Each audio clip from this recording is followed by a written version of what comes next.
Hi and welcome to the discrete structure of the discrete maths.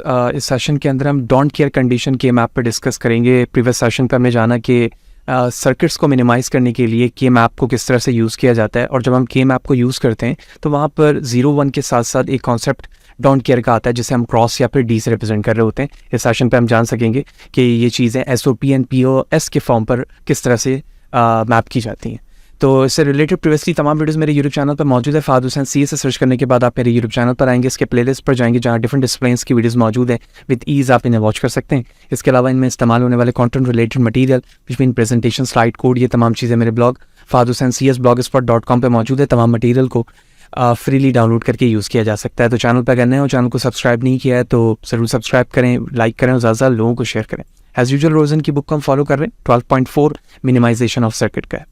सो अगर मैं previously sessions के कुछ topic को रिकॉल करूं जहां पर हमने जाना था कि मिन टर्म और मैक्स टर्म क्या होता है, तो हमने उसकी बेसिक डेफिनेशन पे देखा था कि standard sum of the product which mean SSOP हम किसे कहते हैं। Each individual term in SSOP is called a min term. यानी जब SOP स्टैंडर्ड फॉर्म पे लिखी जाती है, स्टैंडर्ड फॉर्म का मतलब यही है कि अगर फंक्शन के वेरिएबल AB हैं तो उसके जितने भी चंक्स बन रहे होंगे एक्सप्रेशन में वो AB के फॉर्म पे ही होना चाहिए। जैसे AB plus AB bar plus A bar B बार, तो हर जगह देखें आप चंक में AB दोनों आ रहे हैं। यही वजह हम इसे standard sum of the product कहेंगे। तो इसमें इंडिविजुअली जितने भी टर्म हैं उन्हें हम मिन टर्म कहते हैं। As like this standard product of sum हम कहेंगे इंडिविजुअल टर्म को जो कि हमारे SPOS में मौजूद है उसे मैक्स टर्म कहा जा रहा होगा। ठीक है, फिर हमने उसके लिखने का तरीका देखा था कि अगर मैं मिन टर्म की बात करूं तो उसे स्मॉल m से रिप्रेजेंट किया जाता है और उसे इस तरह से न्यूमेरिक नंबर पर रिप्रेजेंट किया जाता है। 1 का मतलब है कि बोथ पेयर हैज़ विदाउट बार, जैसे यहाँ पर मौजूद है। ठीक है, 1-1। और आप इसको मज़ीद आसान ऐसे कर सकते हैं कि 1-1 का मतलब है कि दोनों वैल्यूज़ जहाँ पर जिनका सम जो है वो 1 आ रहा है, और अगर वो 1-1 के फॉर्म पे जैसे यहाँ पर मौजूद है तो 1-1 को जब आप इस तरह से कन्वर्ट करेंगे डेसिमल नंबर्स में, न्यूमेरिक नंबर में, तो ये 3 के बराबर होगा, जबकि 0-1 न्यूमेरिक में 1 के बराबर होता है। तो इसी 1 और 3 को यहाँ पर डिस्प्ले करके दिखाएगा। तो जब ये 1-3 आता है तो हम कार्डनैफ मैप बनाते हैं और वहाँ पर 1-3 जहाँ पर होगा वहाँ पर उसे मार्क कर रहे होंगे। सेम लॉजिक हम प्रोडक्ट ऑफ सम के लिए इस्तेमाल करते हैं और उसे इस तरह से रिप्रेजेंट किया जाता है। यानी 00 को हम 0 से रिप्रेजेंट करेंगे, 10 का न्यूमेरिक नंबर 2 होगा। तो ये लिखने का तरीका हो गया। ठीक है, पहले तो हमने वो चीज़ें रिकॉल कर ली जो प्रीवियस सेशन पर हम जान चुके हैं। अब हम कॉन्सेप्ट समझते हैं कि डोंट केयर कंडीशन है क्या। So the don't care condition से that we can use a blank cell, ठीक है, कार्डनैफ मैप पे जो ब्लैंक सेल है of the K map, to make a group of the variables. So to make a group of the cells we can use the don't care cell as either 0 और 1। यानी जब आप कार्डनैफ map में जो blank cell है उसे आप don't care से रिप्रेजेंट करेंगे, तो जब आप ग्रुपिंग कर रहे होंगे तो ग्रुपिंग करते वक्त आप उस कि ब्लैंक सेल को जिसे डोंट केयर के फॉर्म पे यूज़ किया जा रहा है, या तो आप उसे 0 के फॉर्म पे यूज़ कर सकते हैं या 1 बनाकर उसे पेयर कर सकते हैं इफ़ रिक्वायर्ड, अगर उसकी ज़रूरत है तो we can also ignore the cell. हम सेल को इग्नोर भी कर सकते हैं। We mainly use the don't care cell to make a larger group of a cell. तो बेसिकली लार्ज डोंट केयर को इस्तेमाल करने का पर्पस ही यहाँ पे यही है कि हम large group of the cells बना सकें, कवर कर सकें, जिस तरह से के मैप पे किया जाता है। ओके, तो डेफिनेशन समझ लिया आप। सबसे पहले हम क्वेश्चन देखते हैं कि standard sum of the product या simple sum of the product में अगर हमें इक्वेशन दी जाए बूलियन फंक्शंस की, तो हम उसे किस तरह से कार्डनैफ मैप पे कन्वर्ट करते हैं, और कन्वर्ट करने के बाद हम उसे किस तरह से डोंट केयर पे यूज़ करते हैं। तो हमें जो फंक्शन दिया गया वो आप एज्यूम कर सकते हैं कि ABCD यानी 4 नंबर ऑफ द वेरिएबल्स पर है। तो 4 के बिहाफ पर जो 2 की पावर n 4 बनेगी वो 16 बनेगी। तो 16 जो है वो सेल्स यहाँ पर मौजूद है। ओके, उसके बाद यहाँ पर नंबर्स मौजूद हैं 0, 2, 3, 6। ये अभी मैं रफ बता चुका हूँ, लेकिन दोबारा just for the sake of understanding अगर मैं नंबर्स यहाँ पर देखूँ तो 00 एंड 00 को मिला के लिखा जाएगा तो 0000 लिखा होगा। तो न्यूमेरिक नंबर भी इसका 0 ही होगा। तो क्या मैं इसके न्यूमेरिक नंबर को कुछ यूँ लिख सकता हूँ, 0, 1, 2, 3, ठीक है, 4, 5, 6 एंड 7, 8, 9, 10 and 11, 12, 13, 14 and 15। ये इसके न्यूमेरिक नंबर्स हो गए सेल्स के। ठीक, इस नंबर्स को मैंने किस तरह से किया है, ये जो यहाँ पर नंबर है जैसे 1100, जब 1100 को आप न्यूमेरिक में करेंगे तो 12 के बराबर होगा। 1101 को कन्वर्ट करेंगे 13, इस तरह से न्यूमेरिक वैल्यूज। इससे फ़ायदा ये होगा कि हम डायरेक्टली इस नंबर को देखेंगे और वहाँ पर जिस पर्पस के लिए इस्तेमाल किया जा रहा है डोंट केयर को SOP वहाँ पर वो मार्क कर दिया जाएगा. जब मैं सम ऑफ द प्रोडक्ट के लिए इस्तेमाल करता हूँ तो जो जो आपको एक्सप्रेशन पे यहाँ पर वैल्यूज़ दी गई है उसकी जगह आप 1 करते हैं, और इसी चीज़ को जब आप POS के अंदर इस्तेमाल करेंगे तो आप उसे 0 लिख रहे होंगे. अब मैं मार्क शुरू करता हूँ 0 2 3. पहले हम M की वैल्यूज़ को देखते हैं, यानी मिन टर्म के फॉर्म पे जो वैल्यूज़ मौजूद है, तो इसकी वैल्यूज़ हम 1 पे लिखेंगे. तो 0 का मतलब है दिस, तो मैंने इसकी जगह 1 लिख दिया. ठीक है. इसी तरह से बाकी तमाम वैल्यूज़ मैं डायरेक्टली देखते जा रहा हूँ यहाँ से टेबल पे और 1 मार्क करता जा रहा हूँ. तो 1 हेयर 1 हेयर 1 हेयर. ठीक है. इसी तरह से ये 1 आ गया, ये 1 आ गया. ठीक है, ये 1 आ गया. ठीक है, ये तो सारे हो गए 1, यानी ये पूरे पार्ट को मैंने कर लिया. अब डोंट केयर पे क्या मौजूद है 1 4 11 एंड 15. तो ये रहा 1. तो इसे मैं क्रॉस से रिप्रेजेंट करूंगा क्योंकि डोंट केयर में D लिख सकता हूँ या क्रॉस लिख सकता हूँ, तो अभी मैंने इसे क्रॉस से रिप्रेजेंट कर लिया. इसी तरह से 4 है. ठीक है, उसके बाद 11 है, तो 11 हमारा ये यहाँ पर है. ठीक है, हेयर इट इज़ 11. और उसके बाद है 15, तो 15 हमारा है ये यहाँ पर, तो मैंने 15. अब जितने सेल रह गए हम उसे 0 से रिप्रेजेंट कर लेंगे. तो ये सेल रह गया 0, ये रह गया 0 0 0. ये तो हो गया कार्डनैफ मैप पे मैप करने का तरीका. अब ग्रुपिंग की बात करें तो हमने के मैप पे ये अंडरस्टैंड किया था कि ग्रुपिंग स्टार्ट होती है मैक्सिमम नंबर से, यानी अगर 16 बॉक्स है तो मैं देखूंगा क्या मैं 16 का कोई पेयर बना सकता हूँ, पॉसिबल नहीं है. फिर मैं 8 की तरफ जाऊँगा, फिर मैं 4 की तरफ जाऊँगा. तो अगर मैं 4 के काउंट पे देखूँ, 8 पे देखूँ तो पॉसिबल नहीं है, लेकिन 4 पे मुझे यहाँ पर डायरेक्टली 1 1 दिख रहा है. पहले मैं 1 1 के बिहाफ पर देखूंगा कि डायरेक्टली 4 बना पा रहा हूँ या नहीं. तो मैंने डायरेक्टली यहाँ पर 4 की पेयरिंग कर ली. तो मैं यहाँ से कलर चेंज कर लेता हूँ ताकि समझना आसान हो. तो मैं इसे इस तरह से 4 के पेयर्स पे कन्वर्ट कर देता हूँ. पहला ये बन गया. अच्छा, अब अगर मैं इस रॉ को देखूँ जिसे मैं इस तरह से एरो से इंडिकेट कर रहा हूँ, तो इसमें यहाँ 1 है, यहाँ 1 है और यहाँ 1 है. अगर मैं इस x को 1 एज्यूम कर लूँ, क्योंकि मैं इधर 1 या 0 कर सकता हूँ, 1 इसलिए कर रहा हूँ क्योंकि मैं POS में मौजूद हूँ. अगर मैं इसे 1 कंसीडर कर लूँ तो क्या मैं इस पूरी रॉ को 4 के ग्रुप में कन्वर्ट कर सकता हूँ? जी बिल्कुल कर सकता हूँ. चलें ठीक है, मैंने इसे भी 4 के ग्रुप में कर लिया. ठीक है. अब बाज़ दफ़ा स्टूडेंट इस लिहाज से भी कंफ्यूज होता है कि सर हम चाहते तो इसे भी 1 और इसे भी 1 करके 4 कर सकते थे. बिल्कुल कर सकते थे, लेकिन आप पेयरिंग करेंगे इस तरह से कि मैक्सिमम नंबर्स पेयर बन रहे हो. यहाँ से भी 4 बनेंगे और ऊपर से भी 4 बन रहे हैं. यही वजह है कि मैंने ऊपर वाले को प्रेफर कर लिया. ठीक है, तो आप प्रेफर करेंगे मैक्सिमम काउंट को, यानी ज़्यादा वैल्यूज़ के साथ ग्रुपिंग कहाँ पर हो रही है. अच्छा, इसी तरह से अगर मैं इस रॉ को देखूँ तो इस रॉ पे अगर मैं इसे 1 करूँगा तो एक और दफ़ा यहाँ पर पेयरिंग 4 की बन सकती है क्योंकि ये ओवरलैप होगी. तो क्या मैं इस रॉ को यूज़ करके एक यूनिक पेयर बना सकता हूँ यहाँ पर?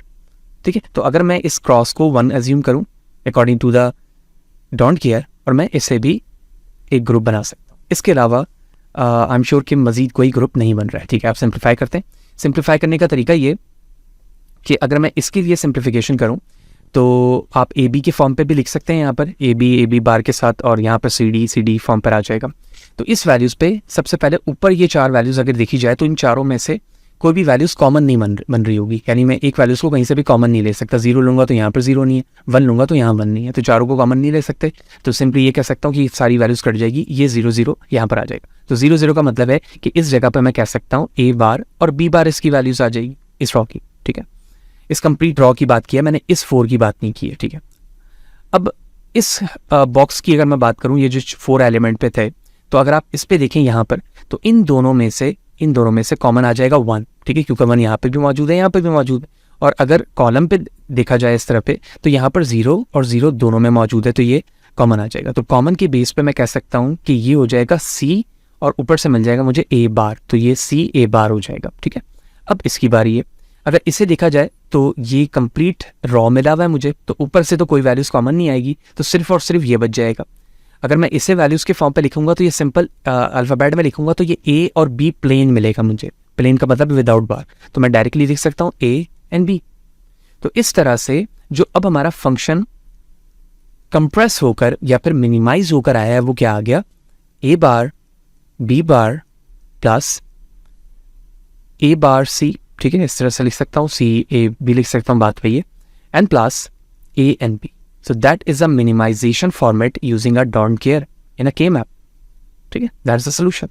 Hope you understand. अगर SOP के फॉर्म पे इस तरह से क्वेश्चन मौजूद है तो हम इसी रूल को फॉलो करेंगे. सेकंड कॉन्सेप्ट में हमने यूज़ करना है कि प्रोडक्ट ऑफ सम के फॉर्म पर अगर मुझे क्वेश्चन दिया जाए तो मैं उसे कैसे सॉल्व करूँगा. मैं अंडरस्टैंड करता हूँ इस M से, क्योंकि POS को मैक्स टर्म से रिप्रेजेंट किया जाता है इंडिविजुअल टर्म से, और उसे कैपिटल M लिखा जा रहा होता है, जबकि स्मॉल m मिन टर्म के लिए लिखा जा रहा होता है. तो यहाँ पर भी हम एज्यूम कर रहे हैं कि हमारे पास जो फंक्शन है वो ABCD के फॉर्म पर है, तो 4 वैल्यू है, तो इसकी वैल्यूज 16 बॉक्सेस पे बनेगी। वैसे ही 0 1 सारे नंबर्स मौजूद होंगे जैसे मैंने प्रीवियस स्लाइड से बताया, ठीक है, कि यहाँ पर नंबर्स किस तरह से लिखे जा रहे हैं। सेम लॉजिक मैंने यहाँ पर यूज़ की, और 5 8 9 और इसी तरह से डोंट केयर में 1 4 11 15 और जो बच जाएंगे उसे मैं 0 से लिखूंगा। तो मैं डायरेक्टली यहाँ पर पहले तो 1 को फिल कर लेते हैं। 1 1 यहाँ पर आ जाएगा, फिर 1 1 यहाँ पर आएगा, 1 यहाँ पर आएगा और 1 यहाँ पर आ जाएगा, ठीक है। जबकि don't care this one and 11 and 14, right, this one and this one, ठीक है। और बाकी जो बच गए उसकी जगह पर 0 में लिख रहा हूँ, ठीक है। अच्छा, अभी मैंने अल्टरनेटिव लिखा है, ठीक है। अभी मैं वैल्यूज़ लिख रहा हूँ, उसके बाद मैं बता रहा हूँ कि अल्टरनेटिव क्या से क्या मुराद है। देखो, जो मैंने 0 लिखा है, यानी जितने भी वैल्यू 0 हैं वो रिप्रेजेंट कर रहा है m की वैल्यूज़ को, जबकि जो 1 यहाँ पे लिखा गया है वो रिप्रेजेंट कर रहा है नल वैल्यूज़ को, यानी जो ब्लैंक थी ना, जहाँ पर मैं प्रीवियस एग्जाम्पल में 0 लिख रहा था उसकी जगह यहाँ पर 1 लिखा जाएगा, जबकि क्रॉस जो है वो डोंट केयर को रिप्रेजेंट कर रहा है, ठीक। तो ये चीज़ आपने याद रखनी है, बड़ी इंपॉर्टेंट होती है कि हम किस बूलियन फंक्शंस के लिए काम कर रहे हैं, उसके मुताबिक वैल्यूज़ लिखी जाती है। तो इसका मतलब ये हुआ कि यहाँ पर वैल्यूज़ की पेयरिंग 0 के बिहाफ पर होगी, 1 के बिहाफ पर नहीं होगी, ठीक है। अगर मैं सबसे पहले देखूँ इस लाइन को, इस रॉ को देखूँ, तो इस रॉ के ऊपर वाले रॉ से तो कोई भी 0 मौजूद नहीं है। अगर मैं इसे 0 करता भी हूँ तो मैं इस तरह से एक पेयर बना सकूँगा, ठीक है। तो हमें क्योंकि मैक्सिमम की तरफ जाना होता है बड़ी वैल्यूज़ पे, तो अगर मैं इस रॉ में लास्ट वाले इस x को 0 सपोज कर लूँ अकॉर्डिंग टू द POS, तो क्या मैं एक कंप्लीट इस तरह से ग्रुप कर सकता हूँ 4 नंबर्स का? दैट्स गुड, ठीक है। अब मैं यहाँ पर आऊँ अगर, तो यहाँ पर 0 मौजूद है, x यहाँ पर x मौजूद है और 0, तो मैं इस x को और इस x को 0 कर सकता हूँ ना, क्योंकि डोंट केयर के बेस पे जब मैंने ऐसे 0 किया तो इस तरह से एक ग्रुपिंग बन सकती है, ठीक, ये ग्रुपिंग बन गई। क्योंकि मैं इसको अगर करूंगा तो पेयर नहीं बना सकूंगा, इसे तो मैं कर नहीं सकता क्योंकि ये 1 है, तो इसका मतलब ये हुआ कि इसके अलावा मजीद कोई पेयरिंग नहीं हो सकती। अगर आप यहाँ पर देखें लास्ट वाली रॉ पे, तो इसको मैं कन्वर्ट करके क्या कह सकता हूँ, ऊपर में से वैल्यूज़ कोई भी कॉमन नहीं आ रही है, यहाँ पर क्या मौजूद है, A बार एंड B। क्योंकि मैं इसे POS के फॉर्म पे लिखूंगा तो क्या मैं कह सकता हूँ A bar plus B, that's it, ठीक। अब अगर मैं इसकी बात करूँ तो या इन दोनों में से वैल्यूज़ कॉमन जो आ रही है वो 0 आ रही है, दोनों में मौजूद है, और यहाँ पर भी जो कॉमन वैल्यूज़ आ रही है वो 0 ही आ रही है, ठीक है, दोनों में। तो इसके मुताबिक A और C मिल रहा है, मुझे यहाँ से A मिल रहा है और यहाँ से C मिल रहा है, तो इसे मैं लिख सकता हूँ A प्लस C। तो इसका मतलब ये हुआ कि based on this our minimize function is now A bar plus B dot which will multiply A plus C and that will be the solution.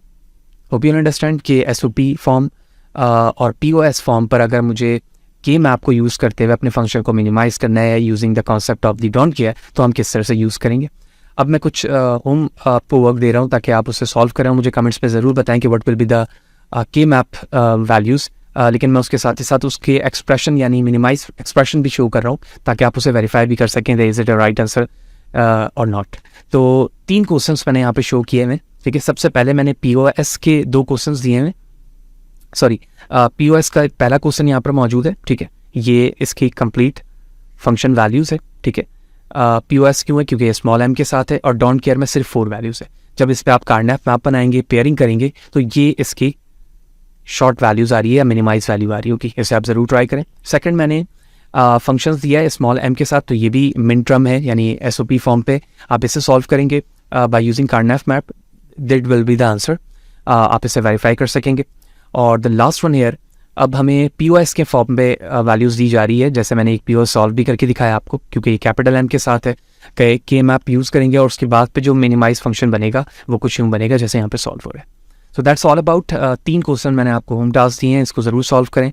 अगर आप इन 5 को अच्छी तरीके से क्वेश्चंस को सॉल्व करते हैं, जैसे 2 मैंने करके दिखाए, 3 दिए, तो आई एम प्रीटी श्योर कि किसी भी लेवल पर अगर आपको के मैप यूजिंग SOP या POS फॉर्म पर दिया जाता है तो आप विद ईज उसे सॉल्व कर पाएंगे।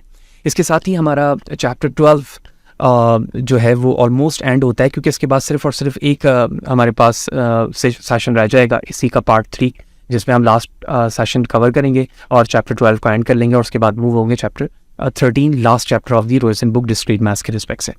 तो hopefully everything will be cleared according to this session. फिर भी कोई सवाल है तो कमेंट सेक्शन पर ज़रूर बताएं, कोशिश करूँगा इस सवाल से आपको बराबर जवाब दे सकूँ। वीडियो अच्छी लगी तो लाइक करें, ज़्यादा लोगों को शेयर करें, उसी तरह से जुड़े रहें ताकि नई चीज़ें आप आसानी के साथ सीख सकें। नेक्स्ट सेशन पे मिलते हैं, सी यू देयर।